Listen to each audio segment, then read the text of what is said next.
want to review a couple of the compassion, a couple of the meditations we did in the previous classes on compassion, because those serve as the basis for what we'll talk about today.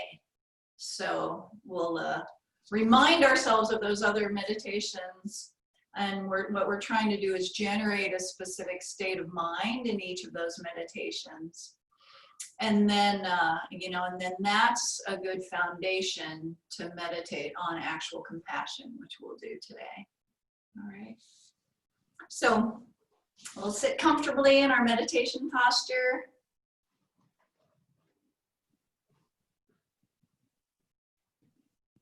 Keeping our back straight. And feeling relaxed.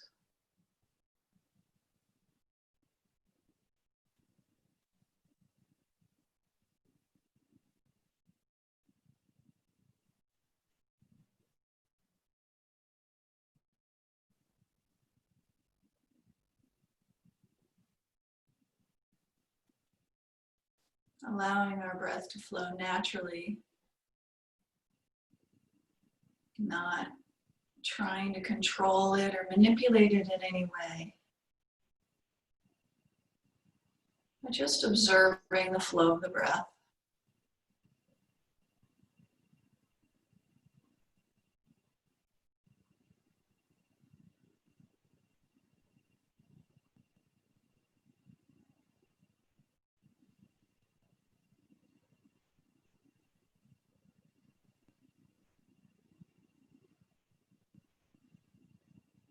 Being in the present moment rather than being lost in our thoughts.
So normally we divide beings, human beings and other types of beings, up into 3 different groups.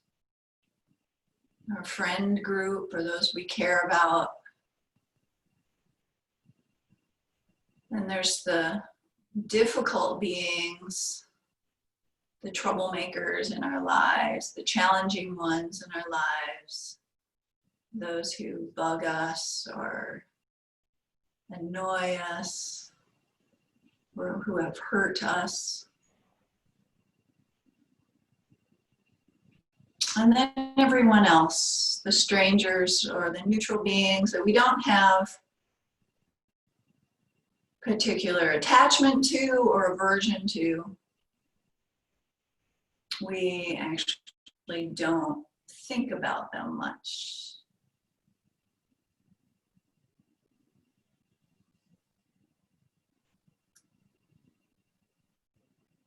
So visualize these 3 groups of beings in front of us. And we'll start by focusing on our friends and our loved ones. And we'll meditate on equanimity and contemplate how they want to be happy, just like us. They want things to go well for them. They want to be treated with consideration and respect.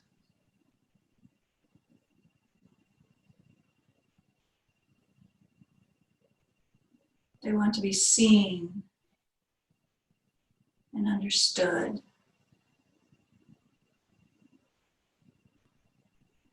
And treated as if they matter.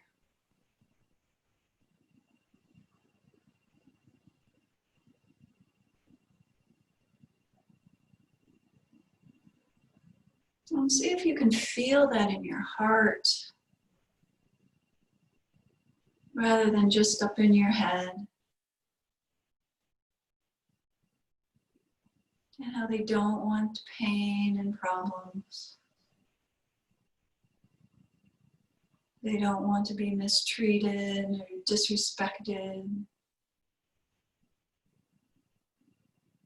or treated as if they don't matter.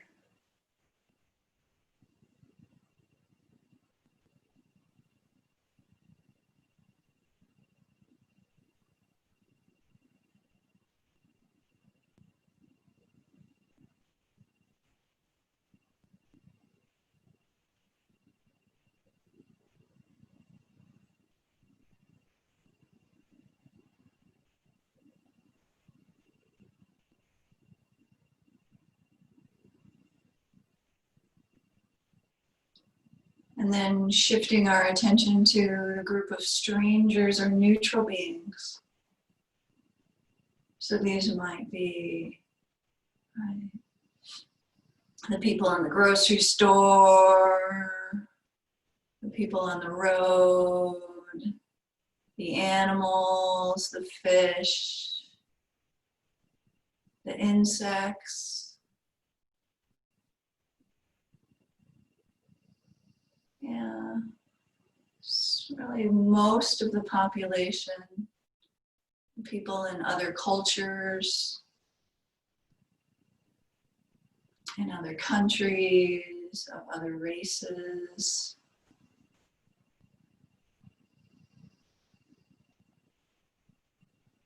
Of the opposite sex.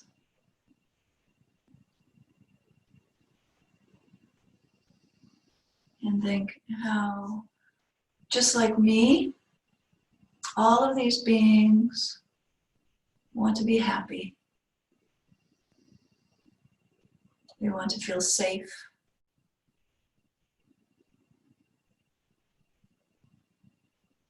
They want things to go well for them.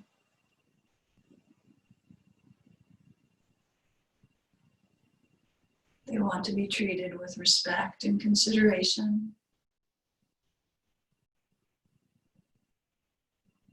And they want to be treated as if they matter.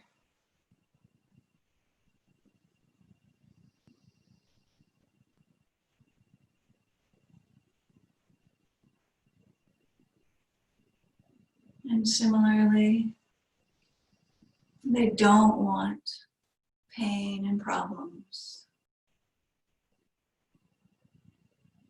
They don't want to be mistreated.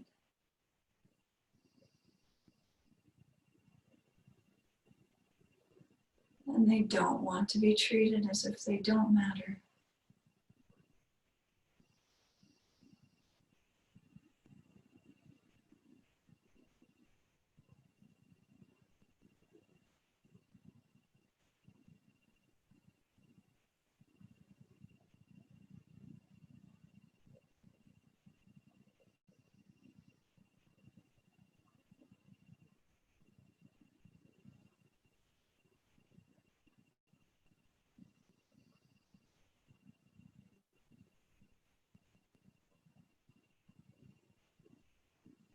And then finally, the difficult beings.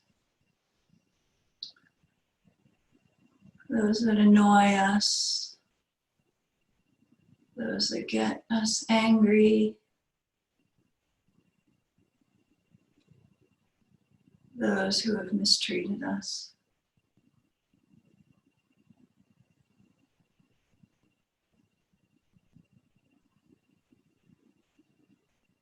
So not condoning their harmful behavior, but just getting in touch with their basic desire, their basic aspiration to be happy.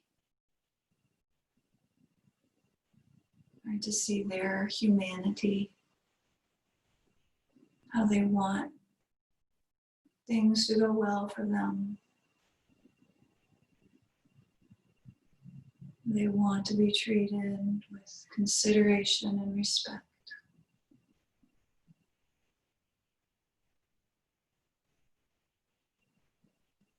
And they also want to be treated as if they matter.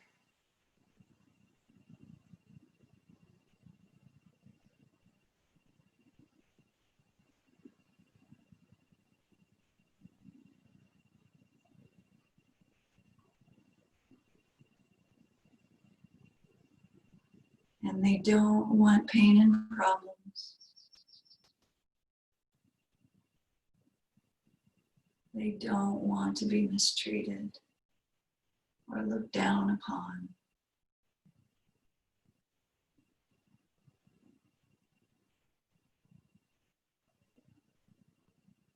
And they don't want to be treated as if they don't matter.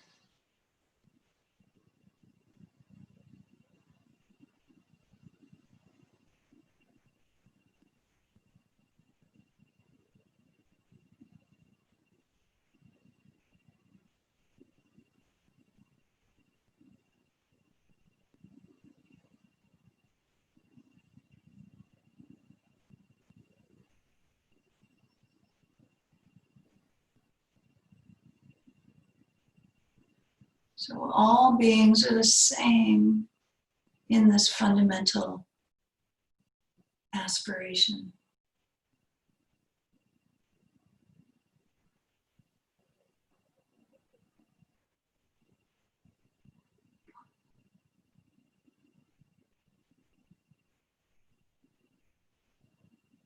And then moving on to contemplating the kindness of others. So trying to develop some feeling of warmth and affection for all beings. At least some level, reducing the distance between ourselves and others. Remembering interdependence and remembering how dependent we are on others, how we've benefited from others' efforts and hard work. How we came into this life only due to our father and mother, whoever delivered us. Maybe some nurses, maybe a doctor, maybe a midwife.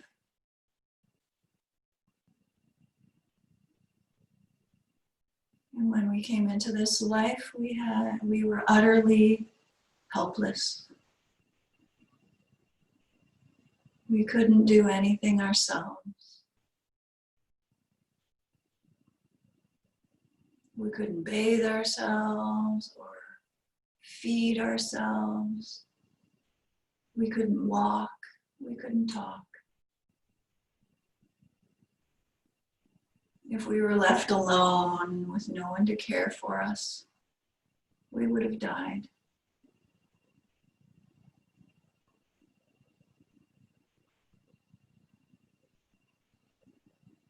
But someone watched over us. Someone made sure we had enough warm blankets and food or milk.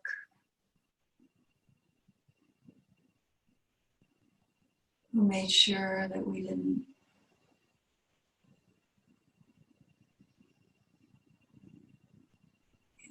that we were protected. Right? Someone worried about us 24 hours a day.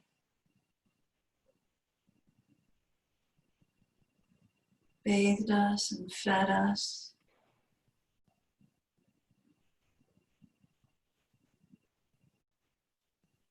Made sure we didn't fall into danger.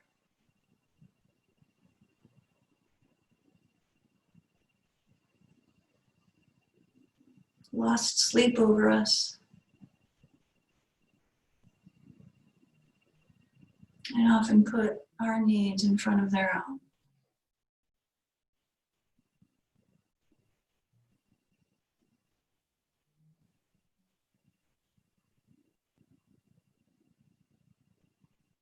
And as we grew up, someone taught us to walk and taught us to speak,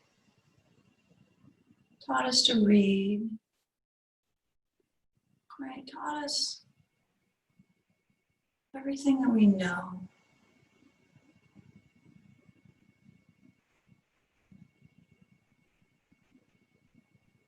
When we came into this life, we didn't know anything. But due to the efforts of our teachers and our tutors and our mentors and our friends and the authors of books and our parents, our babysitters, our grandparents, so many others we've learned. We've learned enough to walk through life and hold a job and be able to take care of ourselves.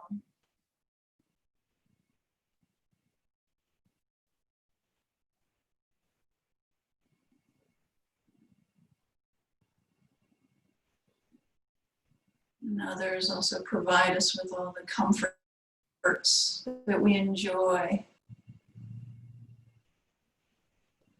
Our bed, our blankets, our clothing.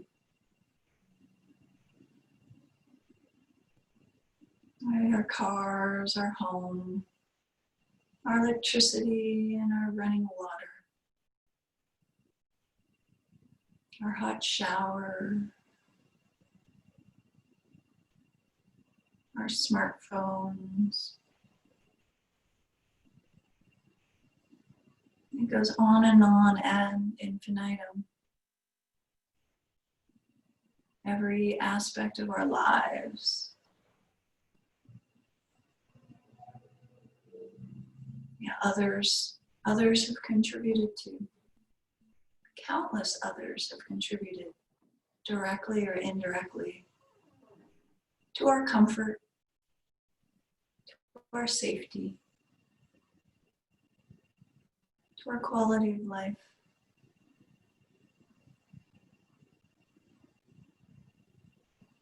Our friends who bring us joy and support.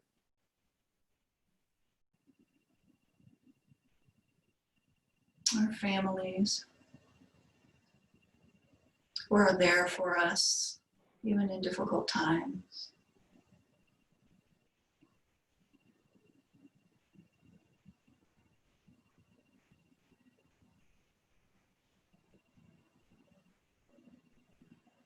And even the difficult beings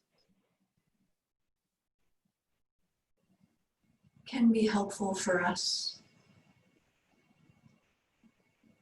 Helpful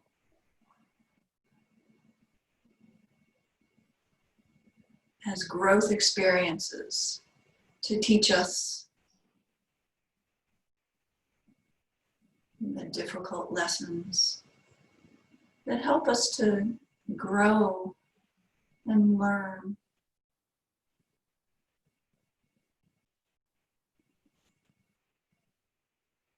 We can probably all think of a difficult experience with someone in which some good came out of it in the end.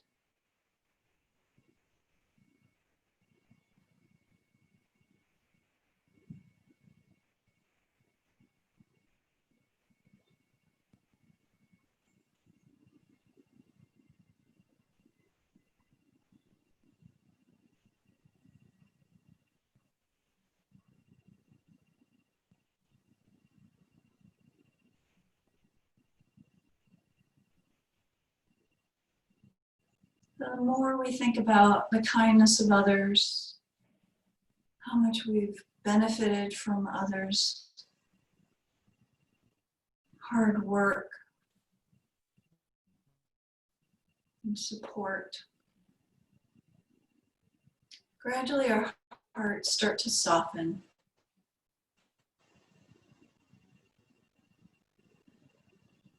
Gradually our hearts feel more full, more open, more touched, more gratitude and appreciation for others.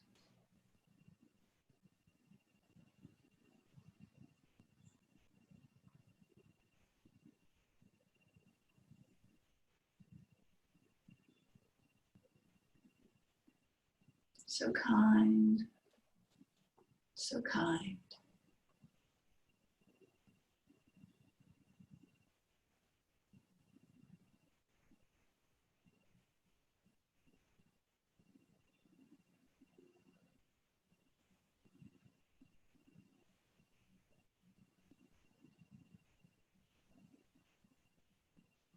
And all of these beings go through unwanted difficulties. They have their worries and their fears. They have their pain, their loss.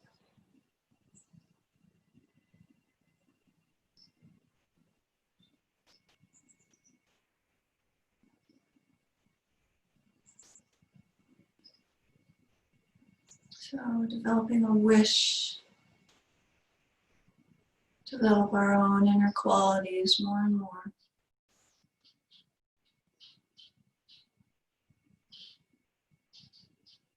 In order to be of benefit to ourselves and others.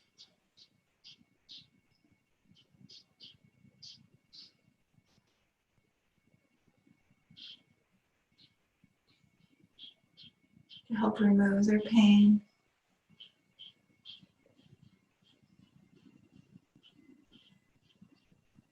To help them find their way to genuine and lasting happiness.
Okay.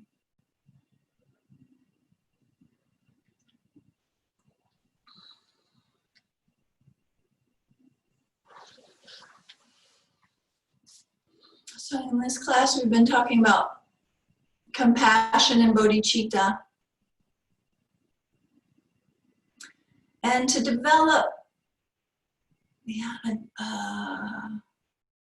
idea on the Buddhist path is to develop great compassion. Compassion, broaden and deepen and stabilize our compassion for oneself and others. To develop a compassion in a sense of caring for all beings, not just our friends and our family, but for all beings. Or at least, trying to not leave anyone out, trying not to develop, hatred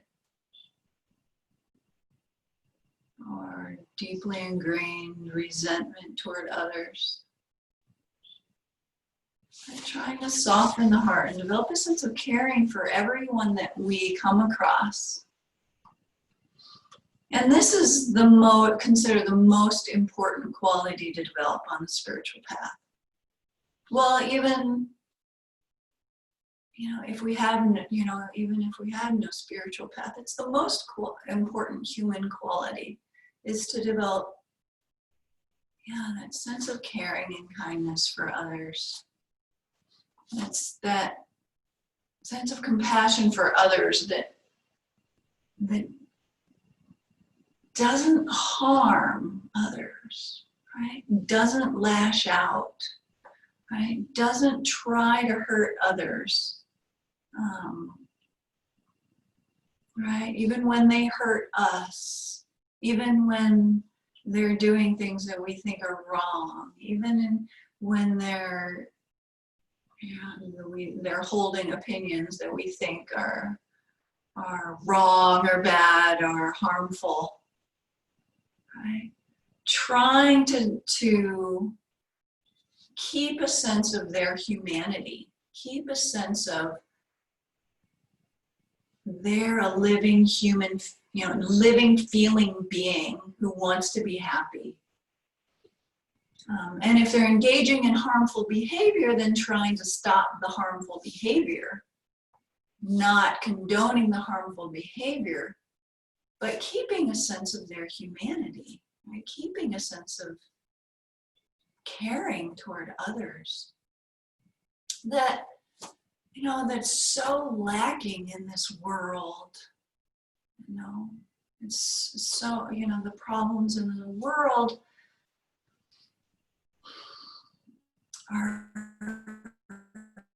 are largely because people are not caring about the effects of their actions on certain groups of people or animals, or caring about,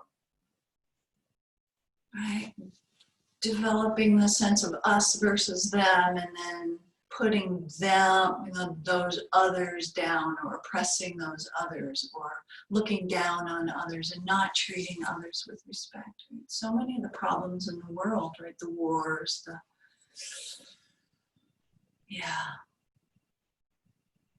discrimination, the income inequality, etc., can go on and on. It's due to a lack of caring for certain groups of people or animals. So the compassion we develop, we're trying to develop a caring compassion for all beings. And so we begin with the equanimity meditation of, seeing that we're all kind of the same in wanting happiness and not wanting suffering, right? And reducing our attachment and reducing our aversion.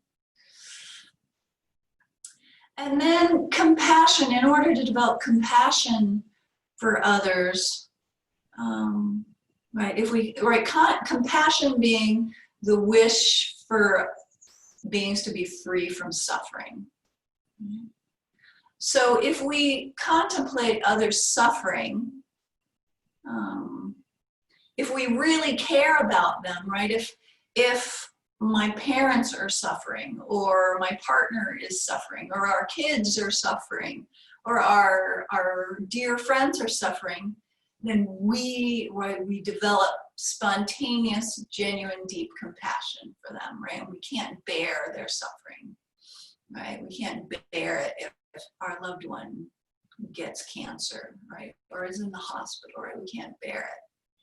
Whereas if we contemplate the suffering of strangers, we may feel a little bit of compassion, and then forget about it, right? We might feel a little bit of compassion, but not be willing to do anything about it, right? Not be willing to help them, right? As Lama Tsongkhapa says, if our compassion is weak, then the deeds that follow from compassion the deeds won't follow from that weak compassion. And then if the difficult person is suffering, then we may even feel a sense of satisfaction, a sense of, well, finally, they deserve it, right? So then we contemplate the kindness of others and interdependence in order to develop a sense of warmth toward others. Right? And so we need to do these contemplations again and again for a long period of time in order to really open the hearts and bring about the warmth for all beings, and then to make that strong and to make that stable. Yeah. Then once we have some sense of caring for someone, then it's a basis for developing compassion for them. Yeah. And so with compassion, the key is, once we have a sense of caring, then the key is getting in touch with their suffering. I find that one of the biggest difficulties in developing compassion for others is not really being aware of their suffering, right? Not really being aware of their pain, or maybe not even wanting to be aware of their pain, right? Because it's uncomfortable to think about suffering, to think about pain. But we can't develop compassion unless we're willing to think about pain and suffering. Yeah. And I think the reason oftentimes that we have a lack of compassion for even people we care about is because the suffering is not apparent. I think it's really interesting that oftentimes suffering is not apparent. All right, if I think about all sentient beings, right, if I meditate and I think about all sentient beings around me, my visceral, like the image that pops up for me is not a bunch of suffering sentient beings, right? The instinct is to think, oh, they're okay. They're okay, right? Because there's oftentimes, right, people, put on a strong facade. Oh, I'm okay, oh yeah. No, everything's okay, I'm okay. Or we may have pride. We don't want people to look down on us or think that we're not okay, right? So then it's difficult to see others' pain. It's difficult to see others' suffering. And it's difficult to see it oftentimes through our eyes. But if our heart is open, we can start to connect with their pain and their suffering. So, so the key is with compassion, once we have a sense of caring, is to get in touch with their pain and to really put ourselves in their shoes.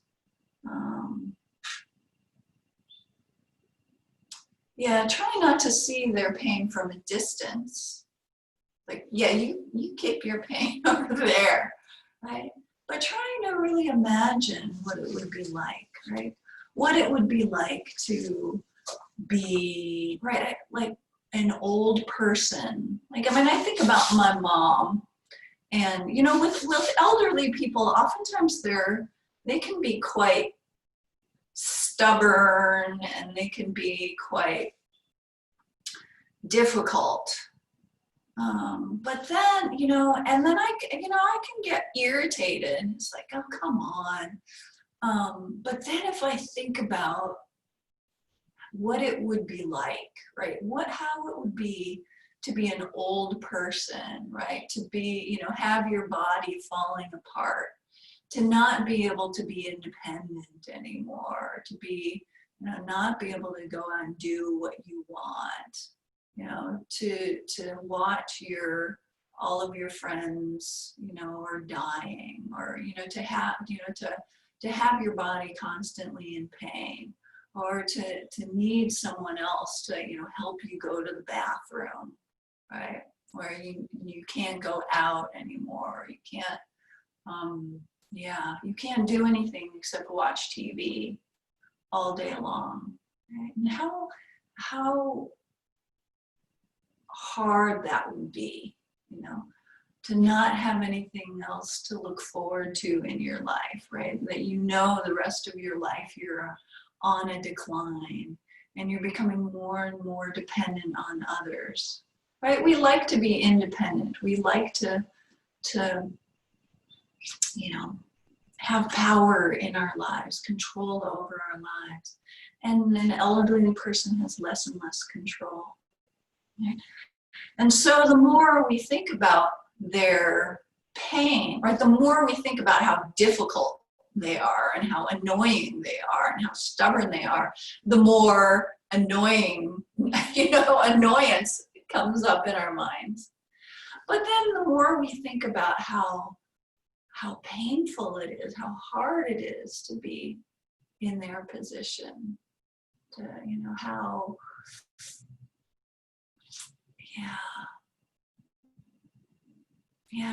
how challenging it is, then the compassion naturally starts to arise. Yeah. So I think you know, in the Lam Rim, it teaches us to think about suffering in many different forms. And, you know, first of all, in order to develop renunciation, you know, but in order to then in the latter part of the Lam Rim, in order to develop compassion for others. Like I've shared before, you know, the difficult, some of the more difficult people for me are the politicians who are doing things that are harming so much of society. And I can get pretty worked up about it. And I really have to work on my mind and think about how, right, oh, that person is in pain, that person is feeling frustrated, or that person is feeling insecure, or that person is feeling unsupported, or that, and then some compassion can start to arise. So we can think about their present pain. We can think about their past pain that contributed to where they are today. We can think about the future, their future pain, right? If they're creating, you know, doing a lot of harmful actions, then according to the Buddhist view, they're creating karma, they're creating the causes for so much suffering for themselves, right? So if they're treating others badly, then they're creating the causes to be treated badly in the future, to have a lot of difficult circumstances in the future. If they're treating others with disrespect, they're creating the causes to have others treat them with disrespect. If they're bullying others or oppressing others, then they're creating the causes to be bullied and oppressed. You know, and so thinking about the past suffering, the present suffering, the future suffering can start to break down the annoyance and the anger and the, you know, the belligerence we feel toward the difficult beings. So I'm not going to go into all of the different kinds of suffering, but, you know, I'm just describing, you know, so for us, encouraging us to try to think about the suffering of others in order to develop compassion. And the more we understand the suffering of others, then the greater the compassion we'll have, the stronger the compassion we'll have, and the deeper the compassion we'll have, and the more stable, you know, and then the longer we contemplate that, then the more stable our compassion becomes. Yeah. Another thing to contemplate in order to develop compassion for others is how they don't have control over their actions. They don't have control over their minds because they have mental afflictions, right? Well, first of all, we all have our limitations. We all make mistakes. And then, right, when someone is misbehaving, then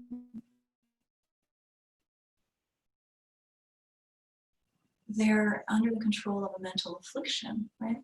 It might be they're angry, or they're frustrated, or they're stressed, or they are attached to achievement, attached to getting to work on time, attached to their reputation, their success. So oftentimes when we're upset with someone, we're making the assumption that they have freedom of choice. They could have done the right thing. They could have been kinder. They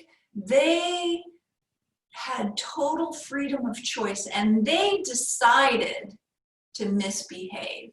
They decided to hurt us. They decided to treat us with disrespect. They decided, purposely to treat us without consideration. When the reality is usually that they were just caught up in their mental affliction and with whatever stress was going on, and they weren't purposely doing anything to us. They were just trying to get to work on time, or they were just trying to get their project done, or they were just frustrated and they couldn't control what came out of their mouths. And we can all relate to this if we want to, right? We can all relate to being under the control of anger or frustration or irritation or attachment, and doing, and saying something that was harsh to somebody, or, being critical of someone, hurting somebody. If we think about those situations, it's not that we had total freedom of control over our actions, right? That mental affliction, it takes over our minds. Yeah, it takes over our minds, and even if we want to let go of the affliction, if we want to let go of the frustration or the anger or the attachment, oftentimes we're not able to, right? It's so strong, right? There's the force of the habit, and it's so strong that we're not able to just let it go at will. And we have Dharma, right? We have the teachings, we have the methods to help us let them go, and still, oftentimes we're not able to. So if we're not able to let our frustrations and our afflictions go, then of course others who don't have the Dharma wouldn't be able to. They don't have the same tools. They don't have the amazing methods that are in the Dharma. Yeah. So I think the more that we understand also how the nature of the afflictions and how they, kind of take control over our minds and agitate our minds and propel us involuntarily into unskillful actions. The more we really understand how that works within our own minds, then the more we can understand that the same thing is true for others. And then we can have some patience toward others. Yeah. So, so that's difficult, right? Compassion for the difficult person is right, obviously the hardest meditation. But what we try to do is develop some sense of compassion for our loved ones first. Maybe the loved ones that are annoying us, right? Our loved ones first, and then strangers, and then the more difficult beings. Yeah. And it really has to be that order, right? Because we need to learn to develop compassion more and more for the easier ones, right? The ones that we already have a sense of caring for, right? Develop a sense of compassion toward our partners, toward our family, toward our friends who aren't calling us back. Developing compassion for them and then spread it out to others.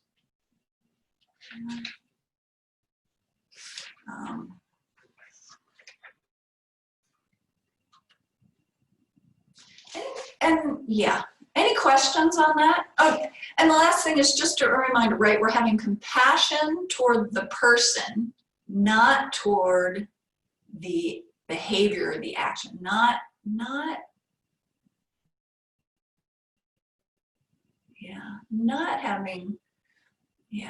condoning the harmful behavior, not condoning the disrespectful behavior, the inconsiderate behavior. But making a distinction between the person and the behavior. So the behavior might be really bad, but still trying to develop some compassion for the person, right? And the compassionate thing to do is to try to stop or reduce their harmful behavior, if possible. Yeah. So any questions on that? Anything that I've covered? Or I have a question. Can you hear me okay? Sure. Is that Burke? Yeah, it's Burke. Okay. I'm wondering how you think about making sure that compassion isn't superficial. And I ask that because I find in my experience, if I'm very distant from people, then I can be filled with all kinds of feelings of care for them. But the closer I am, the harder it is essentially. So like I have a rich, busy family life. For instance, I have 2 little kids, and my wife and I live with her sister and her daughter. And it's wonderful in many ways, but then of course we're so close that you feel frustration and, anger sometimes. So I'm trying to figure out how to think about that. It's like if it's merely me alone, no problem. I can kind of sit and bliss out on feeling care for people. But if my 2-year-old who's been screaming because she's so tired for half an hour, then I start to feel tight and angry. Does that make sense? So I start to feel a little suspicious sometimes of the feelings I feel when I'm alone and separate, because I feel like, it's not challenged at all. I mean, it's what matters is sort of when you're in it. Yeah. Good question and good observation. So yes, it's easy to feel compassion. Yeah, when we're by ourselves and it's quiet and we have, we're comfortable, and nobody's pushing our buttons, right? Nobody's irritating us or preventing us from doing what we're wanting to do. And so it's really important, right, when we're doing these meditations, to meditate on real life, on people, right? And in difficult situations, right? So first of all, not meditating on just the amorphous mass of people. Like, I can develop love and compassion for all sentient beings, right? But it's hard to meditate, to develop love and compassion for that person who just cut in front of me in line, right? Or the child that's screaming, or, right, the person who's giving you a hard time, right? So it's really important when we're meditating on compassion, that we're meditating on compassion for the difficult person, right? And I was told this for a long time. I knew this for a long time, but I still was missing something in my own practice. And what really, really helped me in my own practice was was meditating on compassion, in, imagining that difficult situation and then meditating on compassion in that difficult situation, right? Meditating on compassion for, that family member who is, irritating me, or who's being, unfair, or it might be simple, like meditating on compassion for, our family member or housemate who leaves dirty dishes in the sink, right? So picking those challenging situations for us, right, and meditating on those particular situations makes it, right, it's like, it's like in athletics, right? Practicing, you have to practice, right here, if you're a football player, practice, in, all of, against all of these different formations in the other team, right? That the other team shows you, right? Practice until, before the game, right? So you can be successful at game time. And it's very similar in our practice. It's like, if we've never sat down and meditated and kind of tried to develop compassion on the cushion for those difficult situations, and then the difficult situation arises, then of course we get frustrated and we get irritated and we even get angry, right? But if we practice on that particular situation when we're on the cushion over and over again, practice it until we get really good at it, then when that situation arises, then we're much more likely to be successful. And then our compassion is real, right? It's not just this airy-fairy, oh yeah, sentient beings are suffering, right? Oh, but it's real. It's actually helpful. Yeah, does that make sense? It's really helpful. Yeah, thank you, Emily. Yeah, okay.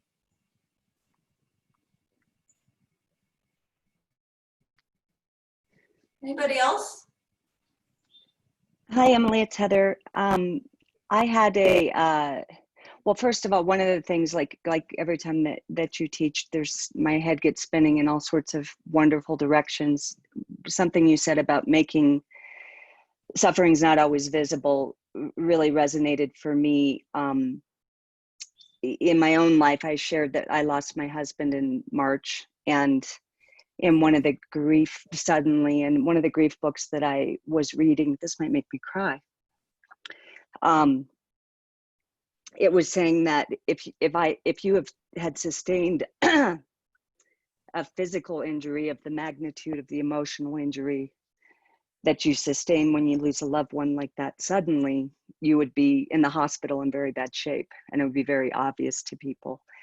And because I remain more or less upright and moving forward, I've had to be very intentional about letting people know the suffering that I'm in. And so that's been humbling and helpful, I think. And then this class has been so just a beautiful place on my path. As I mentioned, my sister-in-law is extremely difficult, and my wish had been to never really deal with her again. And so to be dealing with her in such an intense way, you were talking about,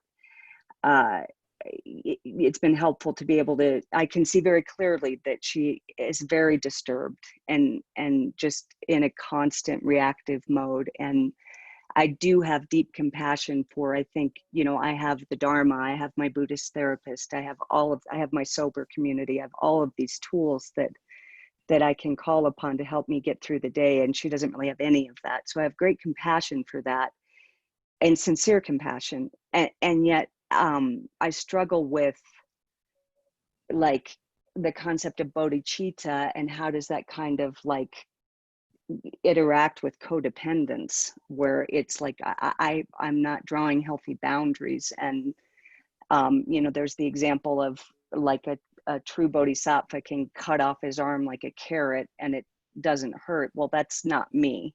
You know, that's not where I'm at all. And so how do I, you know, have compassion for someone else without just giving it all away when I need it for myself? So that's where I struggle. And yet at the same time, I feel so much more skilled than I did before we started this class on how to navigate some of this. So I'd be grateful for your thoughts on all of that. Oh, thank you, Heather. Yeah,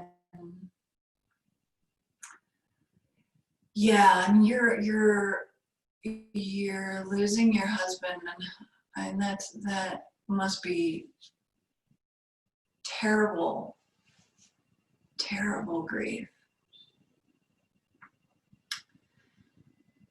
And it's always, you know, it's always important to take care of ourselves.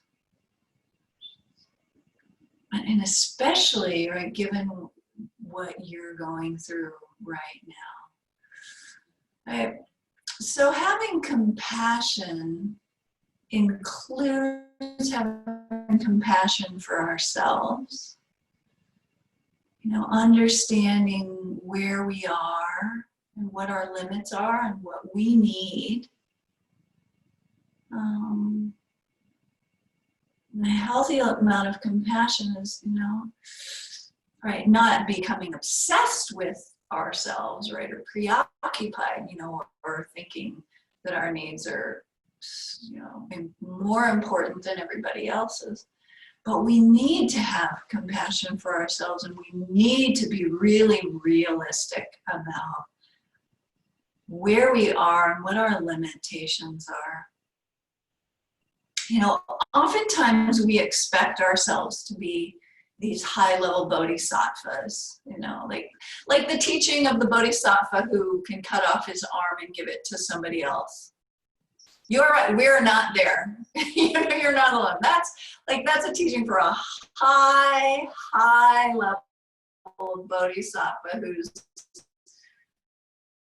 realized emptiness directly and who, has been training for a long time, right?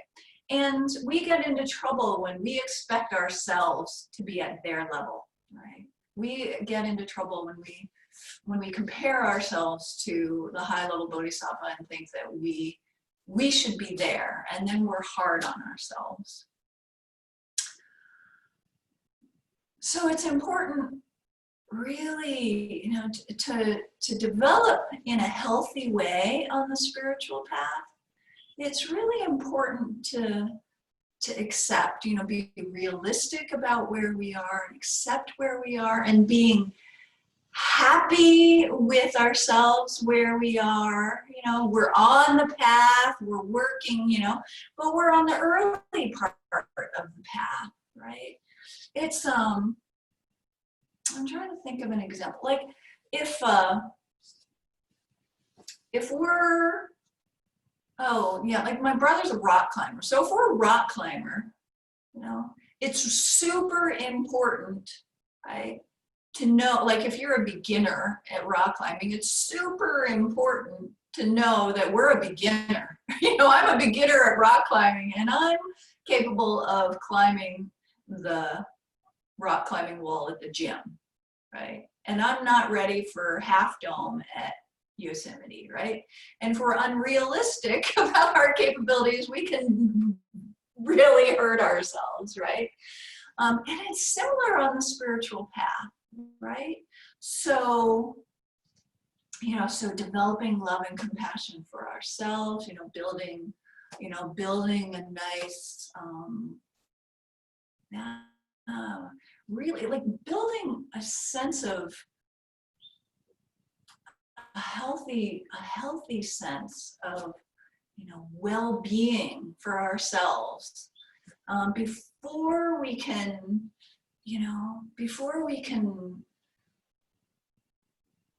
stretch too much to benefit others, right? We need to make that balance between taking care of ourselves and taking care of others.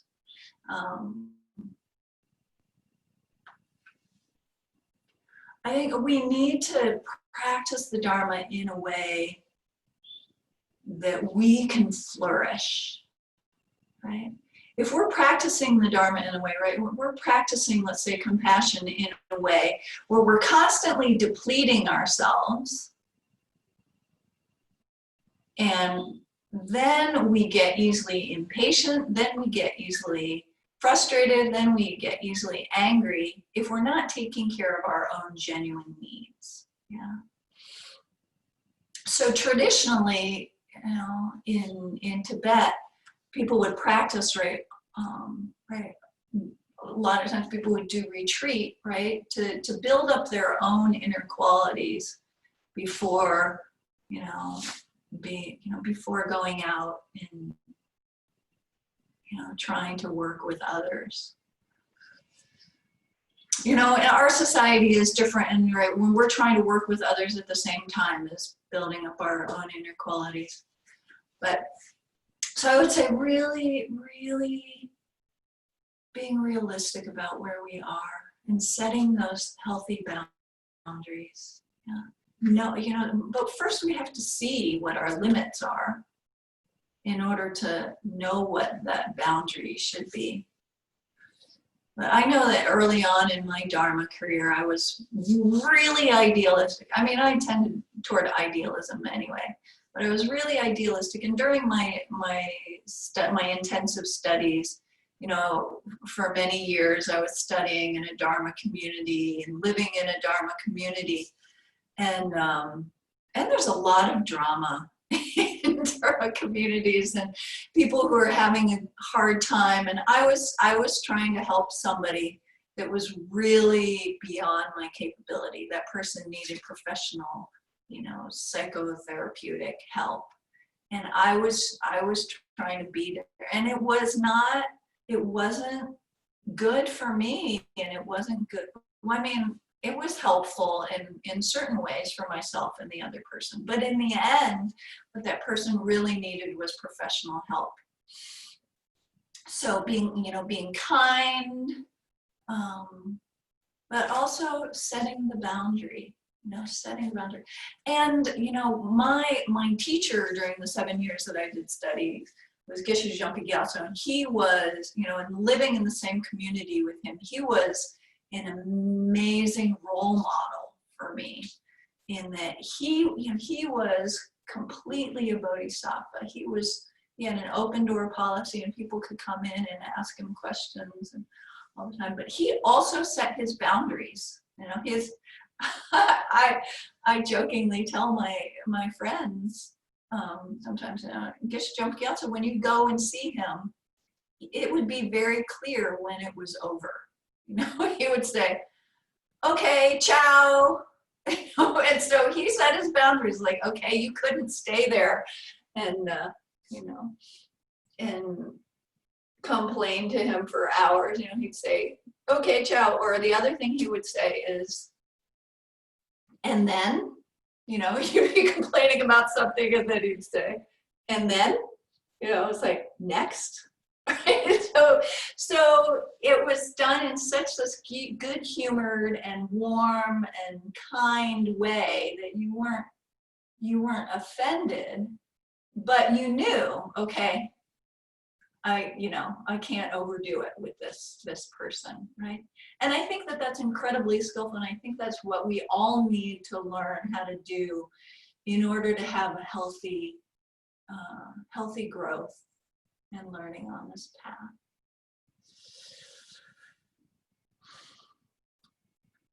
So did that help a little bit, Heather? Oh, absolutely. Yeah, it's beautiful. Thank you, Emily. Okay. Does anybody have any other questions? Yeah, Emily, this is Dana. I just, you don't need to spend much time on this, but I'm just wondering if you could quickly talk just a little bit about the difference between pity and compassion. Oh, yes, thank you. Good. So compassion is based on respect for the other. Yeah. Not looking down on the other, but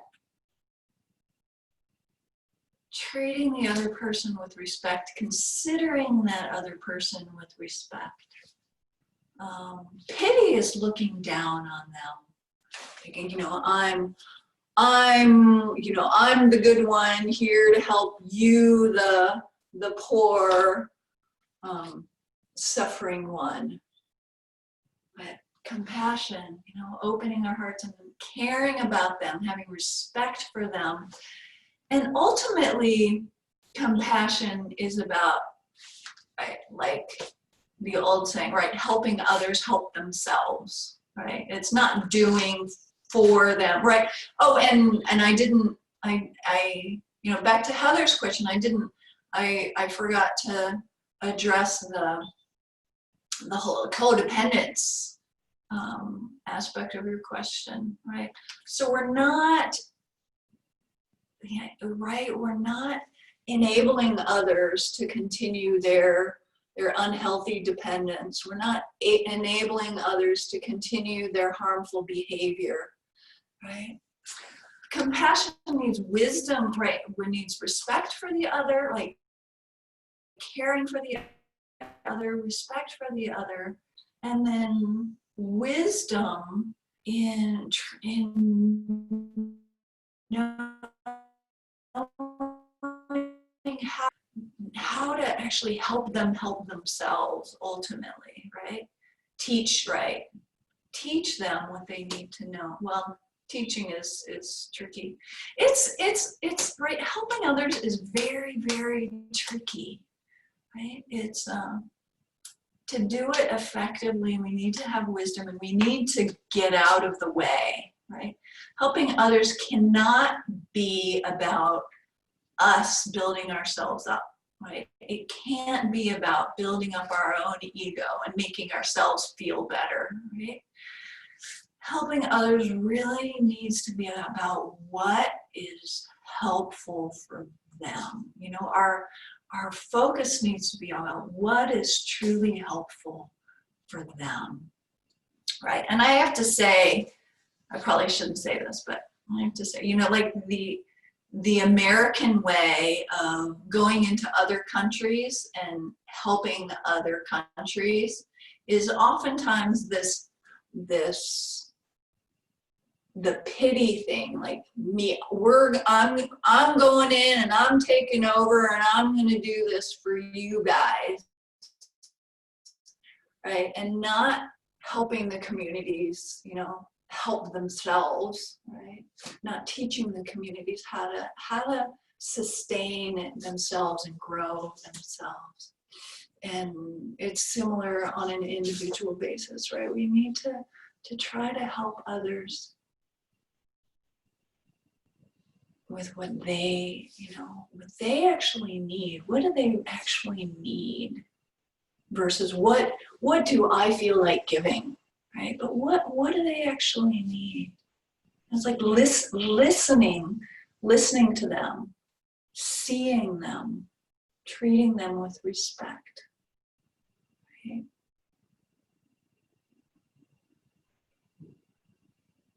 Yeah, so that's what comes to mind. I mean, that's a huge subject, yeah, helping others. But yeah, pity versus compassion. Did that make sense? Yeah, that was helpful. Thank you. I find that I slip into pity, I think, more than compassion when I think about the folks that kind of fall into that enemy or difficult group. So it's been an interesting observation for me. Yeah, good to see that. Yeah. So then we right when we see, you know, ourselves falling into pity, then trying to bring the respect into it, equalizing. Yeah. Okay, what I'd like to do next is to do an exercise on an actual person, right? Developing compassion for an actual person. And my recommendation is to choose a person in your loved ones category, right? So, but a person who pushes our buttons or annoys us, right? Or if we're having conflict with a family member or something, right? Don't choose the most difficult person to start with, is my recommendation. Anyway, so what I'm going to do, I'm going to step away for a minute because I'm going to share a PowerPoint slide, and in order to share it, I have to get closer to my computer. I'm about 15 feet from my computer. So I'll be back in a flash. And oh, and in the meantime, if you can all get a piece of paper and a writing instrument, that will be helpful for the exercise.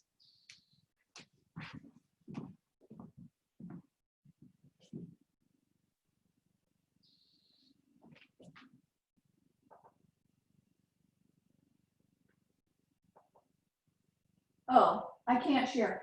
The host, is it Burke or Dana? Who's the host? Can you allow me to share? I think so. Let me try to figure that out real quick.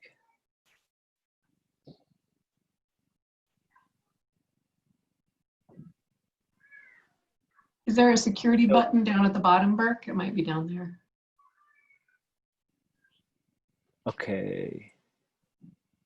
I should be okay now. I've said let multiple participants to share. Okay, yeah.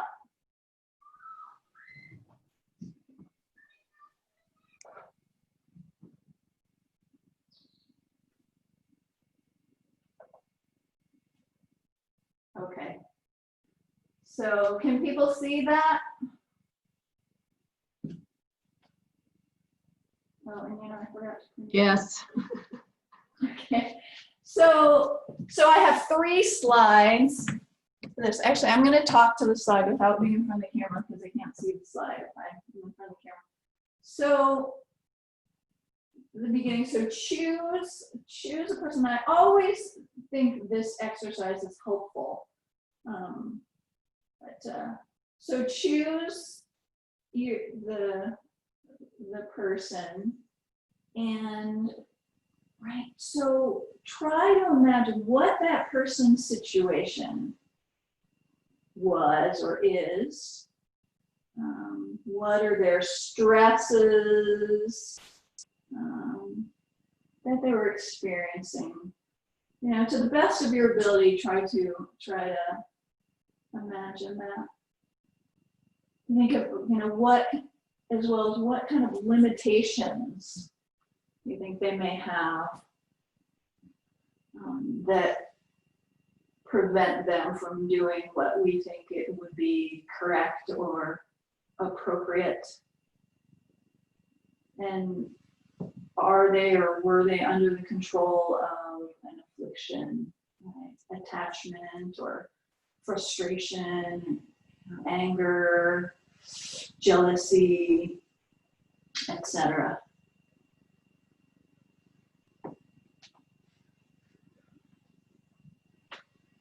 So spending a couple of minutes on that, and then we'll move to the next slide. And if we can, really try to put yourself in their shoes. Imagine what that would feel like.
Then when we're ready to move on to the next slide,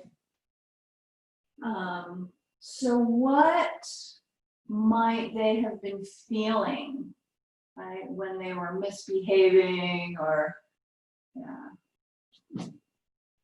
doing what we don't like? I listed a number of different, number of different feelings. This is, of course, is not an all-inclusive list, but these are some examples. So list all of them that apply. And then if you can think of others, then the important aspect of this exercise is to really put our minds into it, to care enough to think about and try to understand what they might have been feeling.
And then the last slide, when you're ready, is what might they have been needing?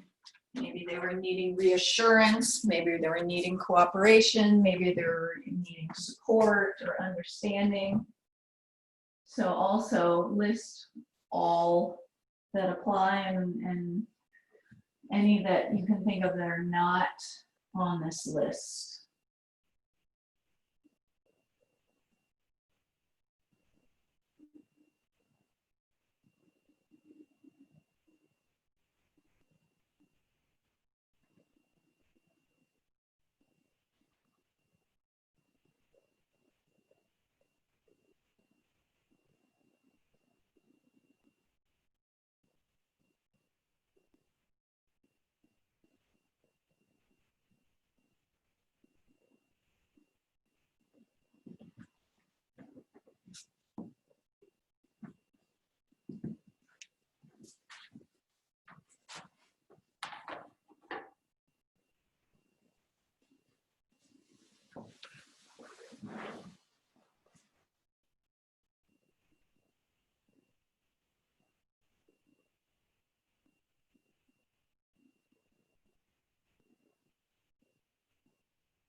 Okay.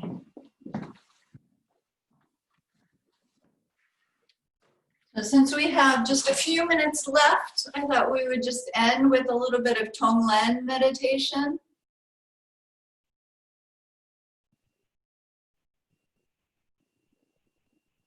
So, sitting in our meditation posture.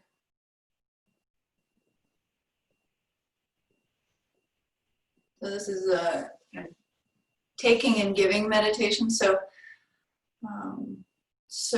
beginning with the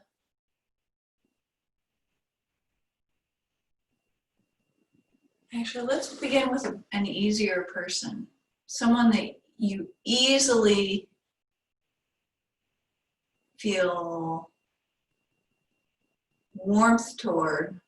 You know, it could be a puppy or a baby or an uncomplicated relationship.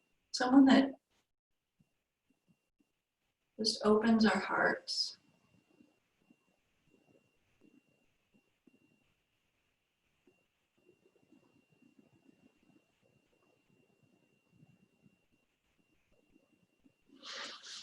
Someone who opens our hearts who's going through a difficult time.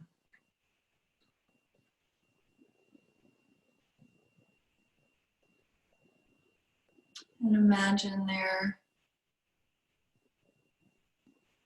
difficulty in the form of black smoke.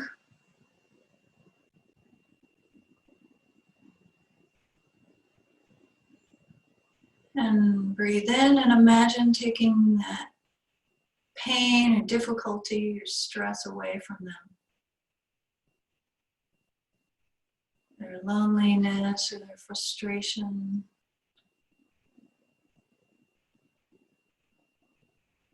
Their sadness. Their oppression.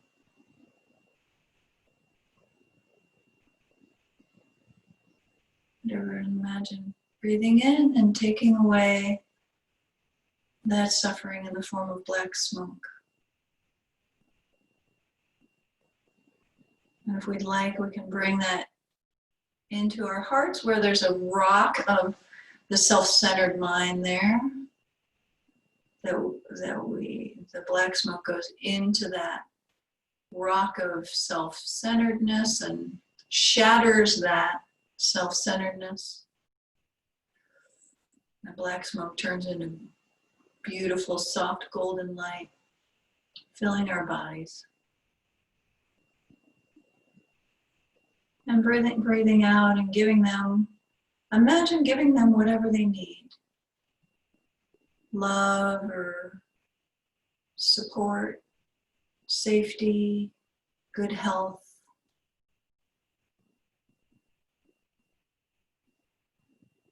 Money, job.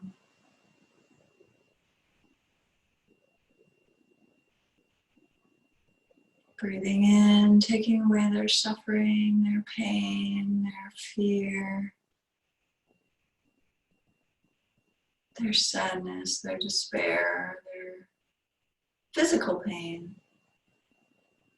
their frustration, destroying the self-cherishing and the self-centeredness, and breathing out and giving them happiness and well-being and whatever they need.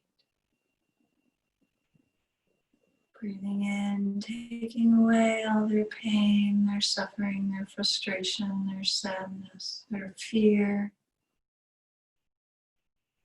destroying the self-centeredness, and breathing out and giving them whatever they need.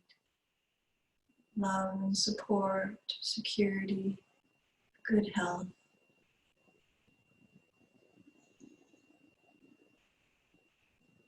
Job. Breathing in, taking away their suffering, their pain, their fear, their frustration, their anxiety, their grief. Destroying the self-centeredness and breathing out and giving them love and support and safety, security, job, whatever they need. And expanding that out and including the person that you just did the exercise for. Breathing in and taking away their pain, their suffering, their fear. Whatever it is. Their lack of control. Destroying the self-centeredness at our hearts and breathing out and giving them whatever they need.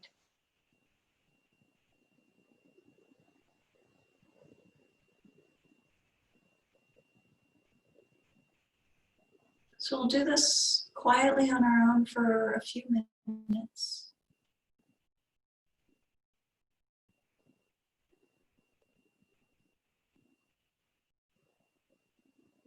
For that same person.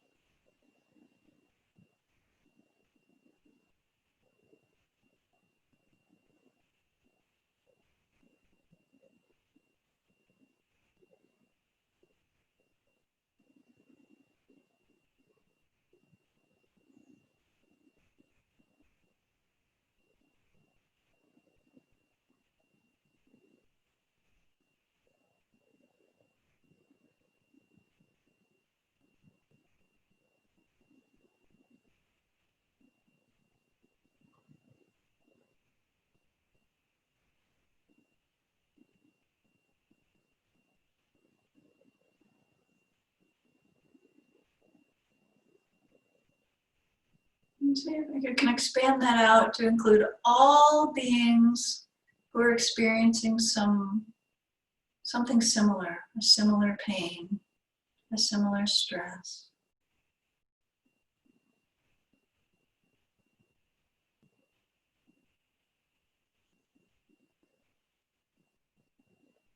Breathing in, taking away their pain and their suffering,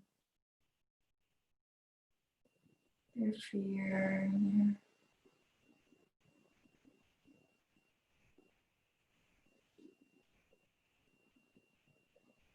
destroying the self-centeredness, and then breathing out and giving them whatever they need.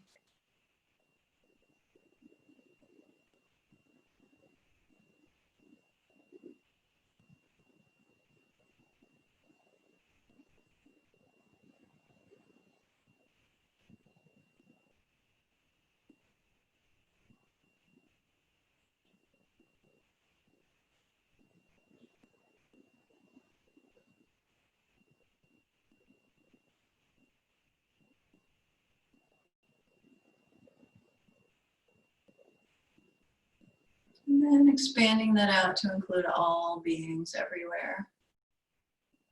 Normally we'd want to do each category separately, but since we're out of time. So all the pain, and fear, the shame, the anger, the lack of control,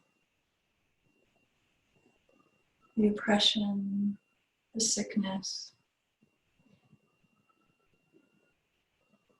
the abuse, the lack of respect.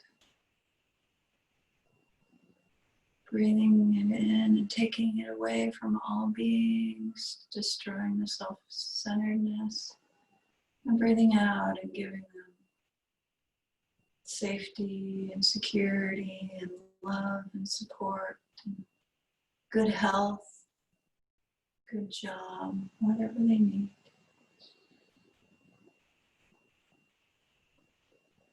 Breathing in and taking away all the pain and frustration and sickness,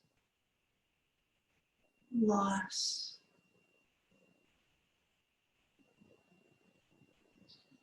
fear, oppression. Breathing out and giving them all that they need.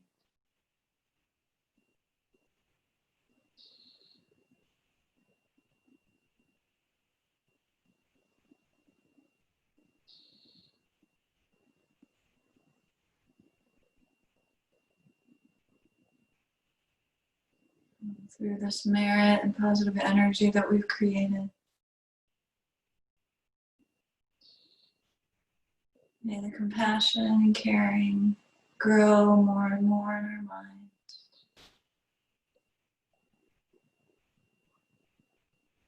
Become deeper and more stable, genuine and real.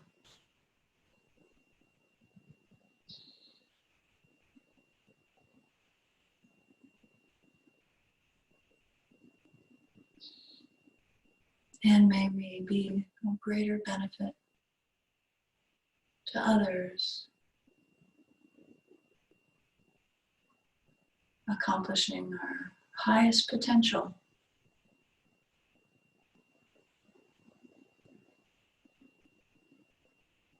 Complete, full awakening, enlightenment.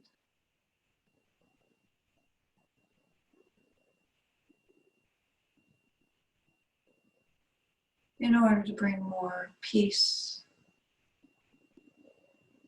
happiness, and well-being to the world,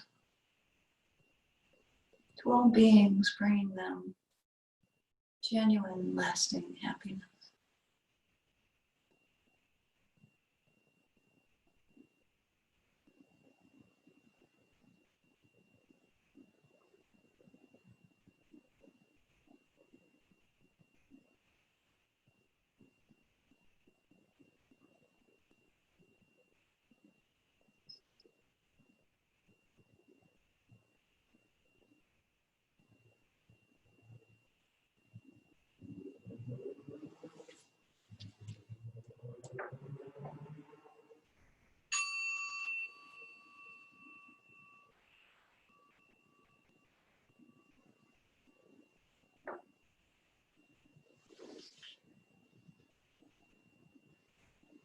So we keep doing these contemplations, and gradually,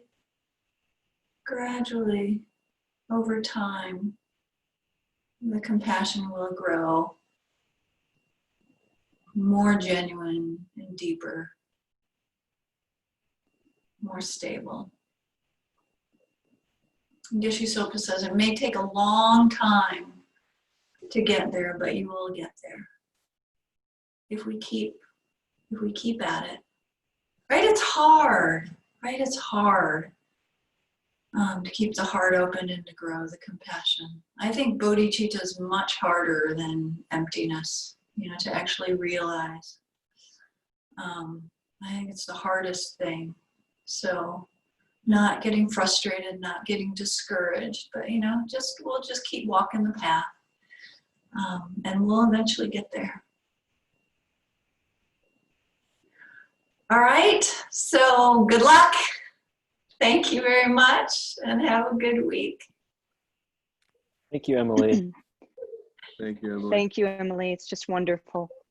And Catherine wanted me to say a couple of things just because this is the last session of okay. Deepening our compassion. So the first is just a heartfelt thank you to you, Emily, for your time and energy and patience and being willing to be with us this summer. So thank you for that. Happy to do it. And the second thing is just for the community, and there's, there obviously aren't very many of us here today, but thank you to everyone who's supported through donations for the summer, and also just making everyone aware that that Lama Yeshe will be giving an offering to Emily next week as well. So thank you.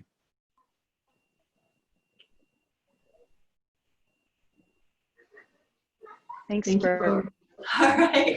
Take care. Bye. Thank you, Emily. Bye. See you next week. Bye.